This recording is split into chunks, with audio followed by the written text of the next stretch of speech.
Hello aspirants, welcome back to YouTube channel of Srijan IAS academy.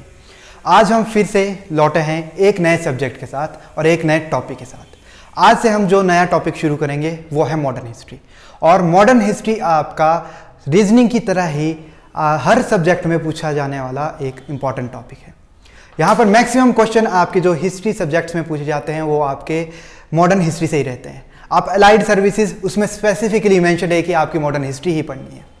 तो इसलिए हम क्या करेंगे, आज मॉडर्न हिस्ट्री के कुछ इंपॉर्टेंट टॉपिक्स में से एक उठाएंगे और उसके बारे में पढ़ेंगे। तो जो आज हम मॉडर्न हिस्ट्री का टॉपिक उठा रहे हैं वो है आपका एंग्लो मराठा वॉर्स।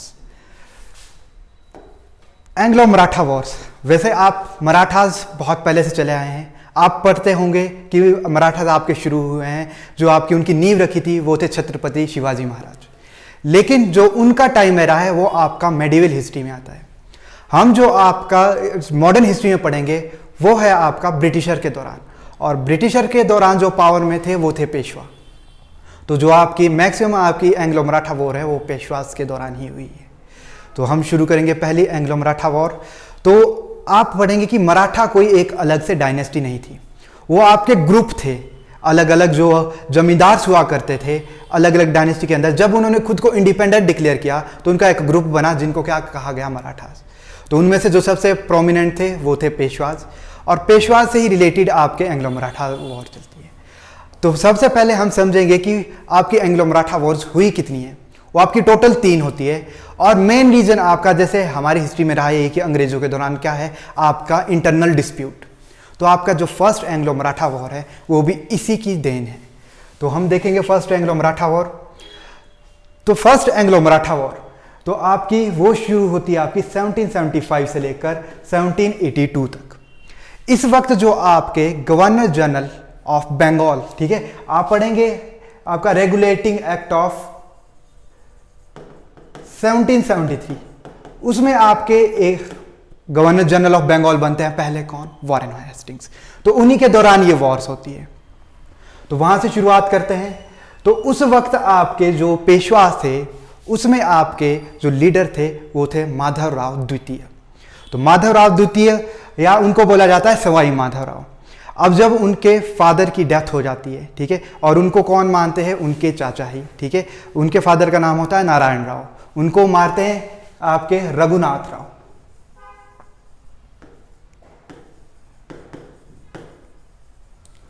अब ये क्यों मारते हैं, क्योंकि इन्हें भी आपका इन्होंने कुछ समय तक एडमिनिस्ट्रेशन संभाला था और अब ये आपका पेशवा बनना चाह रहे थे।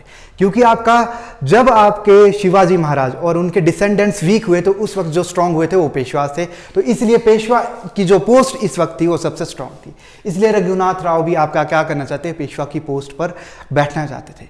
लेकिन आपके 2 पर्सन और बहुत इंपॉर्टेंट जो मराठा एम्पायर में आएंगे वो आपके सेनापति थे। कौन कौन से थे आपके, वो महादजी सिंधिया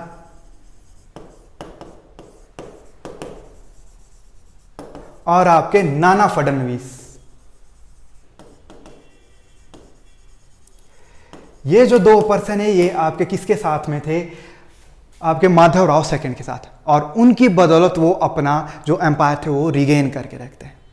और रघुनाथ राव को क्या करना पड़ जाता है, इस एम्पायर से भागना पड़ जाता है। और वो किससे हेल्प मांगते हैं, आपके ब्रिटिशर से। और ब्रिटिशर आपने उस वक्त पढ़ा होगा कि आपकी 3 मेन टेरिटरीज हुआ करती थी, बॉम्बे, बंगाल और मद्रास। और वो किससे हेल्प मांगते हैं, आपके Marathas of Britishers of Bombay. और वो क्या बोलते हैं कि आपके कि हम आप हमारे को क्या दिलाओ, राज्य दिलाओ, हम आपको कुछ एरिया देंगे। अब ब्रिटिशर को क्या जरूरत थी एरियाज की, क्योंकि जो मराठास के अंदर थे 2 बहुत इंपॉर्टेंट आपके एरियाज आते थे, सेलसेट और बेसिन, और साथ में आपका सूरत पोर्ट। तो वो उनको चाहिए था, इसलिए वो क्या करते हैं, इनके साथ ट्रीटी साइन कर देते हैं। और उस ट्रीटी का नाम क्या होता है आपका, ट्रीटी ऑफ सूरत इन 1775।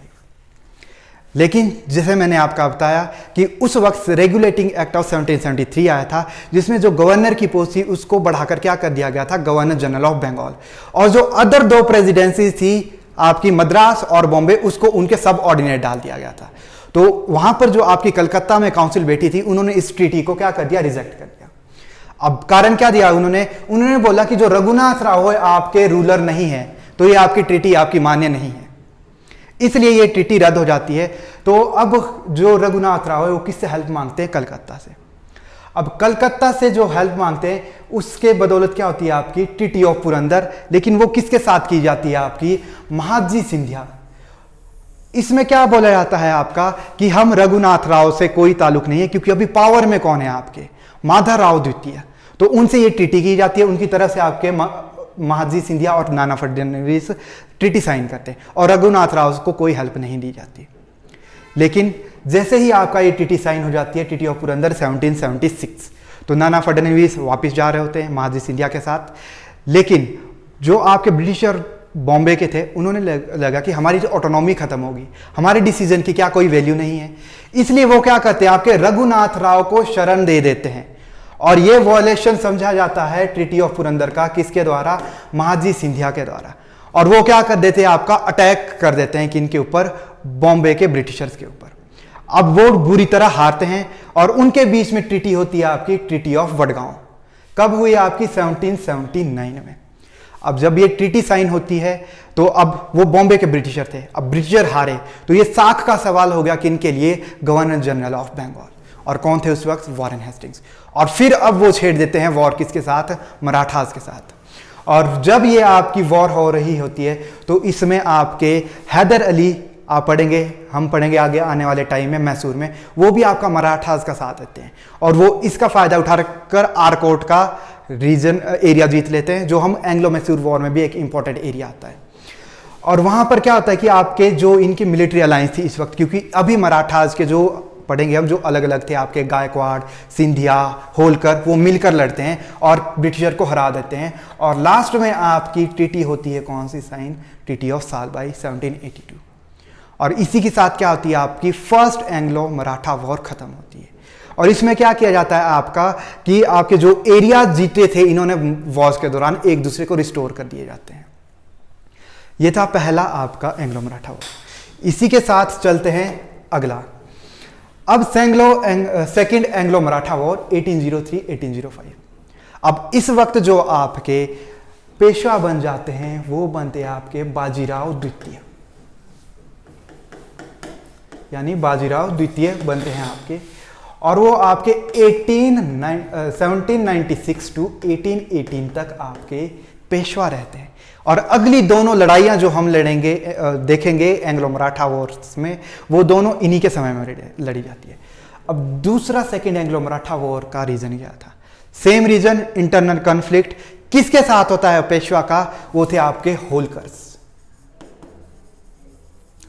होलकर्स में इस वक्त इंपॉर्टेंट रूलर थे आपके जसवंत राव होलकर। कई जगह आपको इनका नाम यशवंत राव होलकर भी मिलेगा, वो एक ही पर्सन है। तो इनके साथ होता है और इसमें क्या होता है, इनके भाई की डेथ हो जाती है। अब ये बदले में क्या कर देते हैं, पेशवाज पर अटैक कर जाते हैं और आपके जो पेशवा और सिंधिया थे वो दोनों हार जाते हैं और अपना नॉमिनल रूलर वहां पर अपॉइंट करते हैं। इससे डर जाते हैं आपके बाजीराव सेकंड और वो क्या करते हैं आपके ट्रीटी साइन कर देते हैं, ब्रिटिशर के साथ हेल्प करते हैं। तो ट्रीटी ऑफ बेसिन उसकी बात आती है जो पेशवाज के साथ हुई। और ये क्या थी आपकी, आप पढ़ेंगे इस वक्त जो गवर्नर जनरल ऑफ बंगाल है वो है आपके आर्थर वेलेस्ली। बहुत इंपॉर्टेंट मॉडर्न हिस्ट्री में, क्योंकि इनकी एक बहुत बढ़िया नीति जो ब्रिटिशर के लिए साबित हुई, सब्सिडरी अलायंस, या बोला जाता है सहायक संधि। वो आपकी ये साइन करते हैं जब ये 1798 में आपके पावर में आते हैं, उसके बाद कंटिन्यूसली साइन करते हैं और पेशवाज सबसे पहले साइन करते हैं। लेकिन जैसा मैंने बताया कि आपका सिर्फ पेशवाज ने की, मराठाज आपका ग्रुप था, इसलिए वो नहीं माने कि भाई एक पर्सन ने हमारे से बिना पूछे ट्रीटी कैसे साइन कर ली। इसलिए आपके जो अदर है भोंसले, सिंधिया और होलकर, वो क्या करते हैं, अलग अलग मिलकर इनके साथ वॉर्स लड़ते हैं। इसलिए आपका जो सेकंड एंग्लो मराठा वॉर है उसका टाइम आता है आपका 1803 टू 1805। मेनली आपका 1802 भी कह सकते हैं आप, क्योंकि 1802 में आपका इनसे नाराज होकर आपकी शुरू हुई थी ये वॉर। तो ये हुआ और उसमें पेशवाज के साथ जो ट्रीटी हुई थी वो थी 1802। फिर आपकी जब भोंसलेज हारते हैं उनके साथ ट्रीटी साइन हुई, ट्रीटी ऑफ देवगांव, कब, 1803 में। उससे अगली ट्रीटी आपकी ट्रीटी ऑफ सुरजी अंजनगांव 1803 किसके साथ? सिंधियाज के साथ। अब आप देख रहे हैं कि ये तो आपके इकट्ठे लड़े, ये हार के, लेकिन जो होलकर्स थे वो इनका साथ नहीं दे रहे थे, क्योंकि हमने पढ़ी वॉर हुई थी जिसमें आपका जसवंत होलकर के भाई की मृत्यु हुई थी, तो उसमें सिंधियाज ने इनका साथ दिया था पेशवाज का, तो इसलिए इनका साथ कौन नहीं देते इस वक्त? होलकर। और लेकिन जब ये तीनों आपके हार जाते हैं तो अंत में जसवंत होलकर भी सोचते हैं कि इस तरह से तो हम सब खत्म हो जाएंगे, और वो भी आपके इस वॉर में ऐड हो जाते हैं, लेकिन क्या अकेले बचे हैं इसलिए हार जाते हैं। और 1806 में वो क्या करते हैं? एक ट्रीटी साइन करते हैं जिसका नाम है ट्रीटी ऑफ राजपुर घाट। इसके साथ आपकी second Anglo Maratha war conclude हो जाती है। अब यहां पर क्या हो गया है आपका, इसको कई बार ऐसे भी बोला जाता है कि भाई जब ये आपकी ट्रीटी साइन हुई तो आपका जो मराठास थे उन्होंने इंडिया की चाबी उनके हाथ में दे दी, क्योंकि मराठास जो मुगल्स के बाद है सबसे स्ट्रांग रूलर्स बन के उभरे थे आपके इंडिया में। तो आपकी सेकेंड एंग्लो मराठा वॉर इसी के साथ खत्म हुई। अब थर्ड एंग्लो मराठा वॉर, अब हम सोचेंगे कि भाई सब्सिडरी अलायंस थी, अब उसमें था कि आप क्या करेंगे? सहायता करेंगे ब्रिटिशर्स की, लेकिन ये वॉर क्यों हुई? इसका रीजन था, इसका एक और नाम भी बोला जाता है, इसको बोला जाता है एंग्लो पिंडारी वॉर। अब यहां पर एक वर्ड आया पिंडारी। पिंडारी आपने देखा भी होगा, मूवीज में देखा होगा, कुछ समय पहले मूवी आई थी बाहुबली, उसमें भी आपका जिक्र आया था पिंडारी का। और आपकी एक तो स्पेशली इस पर सलमान खान ने मूवी बनाई है वीर। तो पिंडारी आपकी क्या ट्राइब थी? वो आपके मराठास के सबऑर्डिनेट होते थे, और मराठास के लिए वो क्या काम करते थे? लूटपाट करके, जहां पर भी आपके अगर मराठास ने अटैक करना है तो पहले वो किसको भेजते थे? पिंडारीज को, और वो वहां पर लड़ते थे और उनके लिए एरिया जीतते थे। लेकिन जब आपने देखा कि सहायक संधि हो गई और पेशवाज या मराठास के पास अपनी पावर ही नहीं रही, तो क्या हो गया? आपके पिंडारीज, इनके पास कोई रोजगार ही नहीं रहा। तो इसलिए क्या होता है, ये परेशान हो गए और इन्होंने क्या कर दिया? आपका ब्रिटिशर के खिलाफ रिवोल्ट कर दिया। अब जब इन्होंने रिवोल्ट किया तो फिर आपके जो मराठास था उनको लगा कि भाई इन्होंने हमारे लिए इतना कुछ किया है तो हमारे को भी करना चाहिए इनके लिए।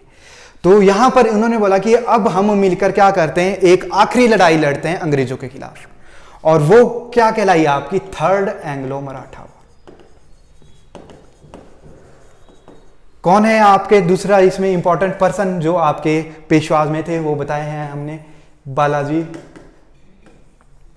बाजीराव द्वितीय, जो 1818 तक आपके रहेंगे। बाजीराव द्वितीय वो पर्सन रहेंगे, वो यहां पर लीड करेंगे पेशवाज को। लेकिन इसी वक्त जो आपके गवर्नर जनरल ऑफ बंगाल थे वो थे आपके लॉर्ड राउडन हेस्टिंग्स, जिनको हम शॉर्ट में क्या बोलते हैं? Lord Hastings. अब वो वॉर होती है और उसमें क्या होता है, क्योंकि आप जब सब्सिडरी अलायंस में पढ़ोगे तो वहां पर मराठास के पास एक कंडीशन होती थी कि अगर कोई भी पार्टी आपकी ये ट्रीटी साइन करती है तो वो अपनी सेना नहीं रख सकती। उनके पास अपनी सेना ही नहीं होती थी, आपके ब्रिटिशर जो होते थे उनकी ट्रूप्स आपकी उस एरिया में रहती थी। इसलिए ये जो आपकी वॉर होती है उसमें मराठास बहुत ज़्यादा वीक होते हैं पहले से ही, और वो हार जाते हैं। और इसमें अलग अलग ट्रीटीज आपकी साइन की जाती है, जिसमें पहली है आपकी ट्रीटी ऑफ पूना 1817, किसके साथ? आपकी पेशवाज के साथ। ट्रीटी ऑफ मंदसौर 1818 सिंधियाज के साथ, और ट्रीटी ऑफ ग्वालियर 1817 आपकी होलकर के साथ। और जब ये सब कुछ हो जाता है तो इस ट्रीटी में और क्या कर दिया जाता है? जो आपकी ट्रीटी ऑफ पूना थी, इसमें आपकी पेशवा की पोस्ट को खत्म कर दिया जाता है, और जो शिवाजी महाराज के ओरिजिनल डिसेंडेंट थे उनको मराठा अंपायर का रूलर घोषित कर दिया जाता है। और जो ये थे आपके पेशवाज बाजीराव द्वितीय, उनको भेज दिया जाता है बिठुर, पेंशन पर लगा दी जाती है इनको। और जब ये वहाँ पर जाते हैं तो आप पढ़ेंगे, जब 1857 तक हम आते हैं तो वहाँ पर एक और आपकी हड़प नीति आती है। तो उसके दौरान क्या होता है? आपके नाना साहब, जो आपके किसके पुत्र होते हैं? बाजीराव के, क्योंकि इनका कोई पुत्र नहीं होता है, और जो इनके पुत्र होते हैं जिनको हम नाना साहब पढ़ते हैं वो क्या थे? इनके एडॉप्टेड सन थे। और जब आपके बाजीराव द्वितीय की डेथ हो जाती है तो इनकी जो पेंशन थी वो खत्म की जाती है, और यही रीजन बनता है उनका पार्टिसिपेट करने का 1857 रिवोल्ट। तो आज का जो हमारा टॉपिक था वो यही समाप्त होता है। इसमें आपने ध्यान रखना है, आपको याद क्या रखना है, यहाँ से जो क्वेश्चन पूछे जाएंगे वो पूछे जाएंगे वॉर्स कब हुई, कौन आपके गवर्नर जनरल ऑफ बंगाल थे उस वक्त, और ट्रीटीज कौन कौन सी हुई है, वो आपने ध्यान रखना है। इसी के साथ मैं अपना लेक्चर खत्म करता हूँ। Thank you.